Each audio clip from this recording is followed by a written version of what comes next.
Bonjour, présente-toi. Bonjour, je me présente, je m'appelle Gilles, je travaille pour le garage Peanuts Butter.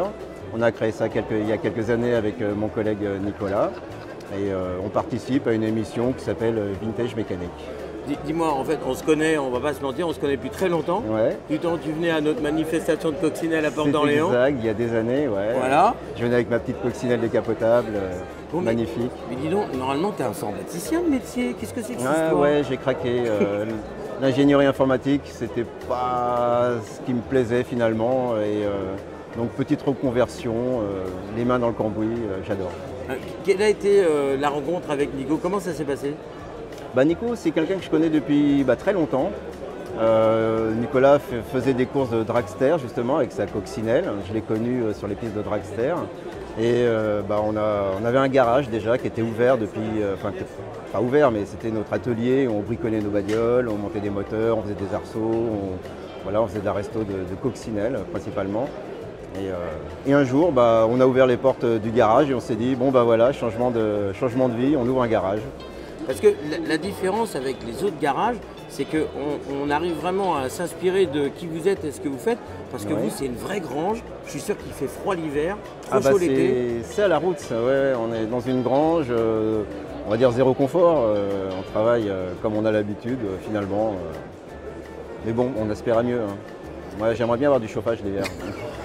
C'est une demande auprès de Nico, c'est ça? Oui, je fais un petit passage comme ça, donc, un petit message. Transmet par l'intermédiaire de la vidéo? Ouais. Ok. Alors, tu n'auras certainement pas le droit de nous donner des primeurs de ce qui va être tourné dans le cadre des RMC, mais des petites pistes éventuellement, sans dévoiler de secret? Je pense que la communauté VV va être content. Il va y avoir un petit projet qu'on a fait pour l'émission, donc je ne peux pas trop en dire plus parce que sinon je me fais taper dessus. Et voilà, donc c'est rouge. Ça a 4 roues et c'est rouge. D'accord, mais c'est pas une Ferrari? Non. D'accord. Donc on va vraiment rester VV. Voilà. Bon, je crois savoir, j'ai une petite idée, mais les téléspectateurs auront leur idée aussi. Ouais, il y a le choix, il y a beaucoup de véhicules anciens VV. Il y a beaucoup de rediffs, mais le prochain épisode tourné, en fait, il sortira à peu près quand? Vers le 14 avril, allez.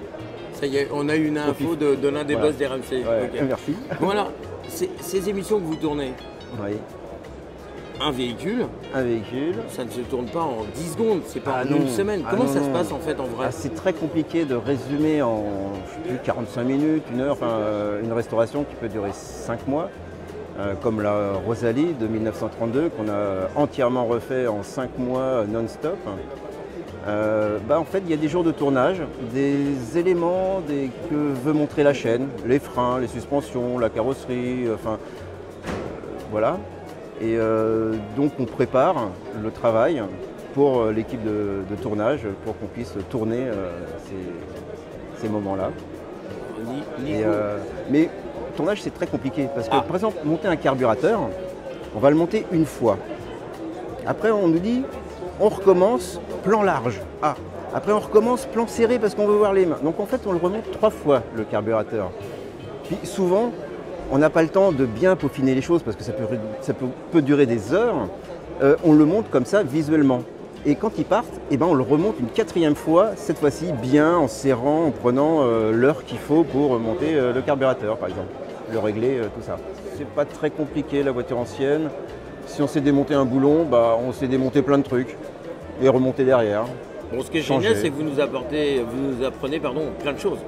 Il y a plein de choses on essaie de donner des petits trucs, des petits tutos, d'être assez explicite, de vulgariser assez simplement des choses qui peuvent être très complexes techniquement. Mais à ce qui paraît, ça marche bien. Les gens accrochent et des gens qui n'y connaissent rien ont l'impression de comprennent des fondamentaux des fois. Alors avant de te rendre à ton public qui t'attend, toutes ces émissions, mais ça ne perturbe pas vos calendriers de réparation pour gagner des sous à la fin du mois? Il faut faire de la place, il faut trouver du temps pour justement préparer les véhicules pour les tournages.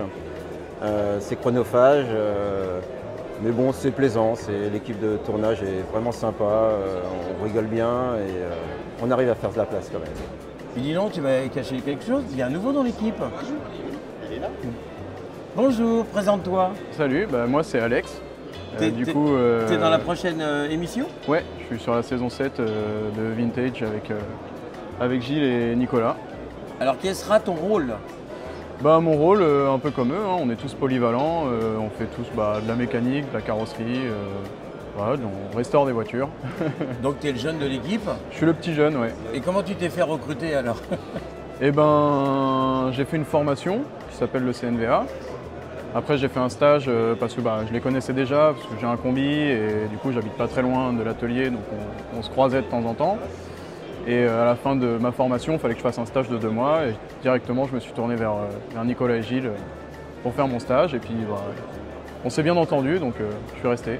Et donc maintenant, tu es embarqué dans l'émission et dans la société. Voilà, exactement. Bon, génial. Alors, on n'a pas réussi à arracher un scoop, mais peut-être toi, tu viens d'arriver, tu peux peut-être nous donner une indiscrétion. C'est quoi la prochaine restauration? Je peux pas vraiment le dire. Oh là Après, là. je peux vous donner des indices. Allez. Il n'y a que 2 sièges et il n'y a pas de toit. C'est pas mal quand même. Très bien. Et ça sera du côté de la communauté VV. Communauté VV. Bon, je te remercie. Rappelle ton nom, ton prénom. Alexandre Pouliken. Ravi. À bientôt. À bientôt. Ciao. Bonjour, chers messieurs, présentez-vous. Bonjour, Nicolas Guento. Je suis un garagiste de vintage mécanique et mon garage s'appelle Peanuts Butter.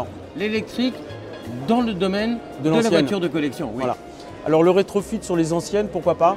Aux États-Unis, sur les Cox, les Porsche 914 ou les 356, ça existe depuis 30 ans. Et les combis. Et les combis, les kits existent, on peut les faire venir. Ça ne vaut pas beaucoup d'argent. Donc pour l'instant, on est arrêté parce que quand on voit que des gens proposent un rétrofit d'une coccinelle à 19 ou 24 000 euros, c'est largement au-dessus du prix de la voiture, autant rester en thermique. Oui. Après, il y a des autres possibilités pour pouvoir être plus écolo. Moi, je roule à l'éthanol avec une coccinelle. Oui. Donc, il y a 70% de CO2 en moins. Oui. J'ai mis plus de particules fines. Bon, la mise au point est un peu laborieuse et longue, mais au moins, si on a envie d'être responsable et d'être écologique, c'est une solution. Mais l'électrique pure et dure sur une ancienne, l'autonomie est quand même très limitée. Donc moi, je verrais plus quand même une espèce d'hybridation légère pour pouvoir effectivement avoir une voiture ancienne, mais avec une double vue, avoir un moteur thermique pour garder l'authenticité de la voiture, mais effectivement avoir peut-être une assistance électrique en plus. Quand tu rentres dans un garage, quand tu sors dans un garage. Exactement, quand on va faire des courses au coin de la rue ou voilà. Le côté électrique, donc modifier une voiture ancienne en gardant son âme, mais en faisant une hybridation légère électrique peut être, moi je pense, très intéressant. Si on va te voir avec une coccinelle en mode normal, c'est relativement simple de te la confier pour justement passer à l'éthanol? Alors, il y a des kits qui existent. Alors j'ai 2 réponses à faire. Ouais. Il n'y a pas de kit qui existe. Ouais. Chaque moteur est spécifique, chaque carburateur est spécifique. Donc en fin de compte, c'est une adaptation voiture par voiture. Ouais. Il n'y a pas de martingale où, tenez, je vous donne une pochette de pièces que vous pouvez changer, ça fonctionne. L'éthanol a un pouvoir calorifique qui est beaucoup plus froid que l'essence. Donc après, il y a des problèmes avec un moteur refroidi par air de percolation, donc de trop froid. Oui. Donc il y a un mauvais mélange et on fait des gouttelettes, donc le moteur ne tourne pas bien. Il peut être trop chaud. Il faut soigner l'allumage, il faut soigner. Chaque moteur est spécifique. Donc c'est vraiment une adaptation entre guillemets à la demande, avec une mise au point qui peut être un peu longue. Mais c'est faisable. C'est faisable. Ça sera le mot de la fin. Et ben voilà. Merci monsieur. Je t'en prie. Ciao.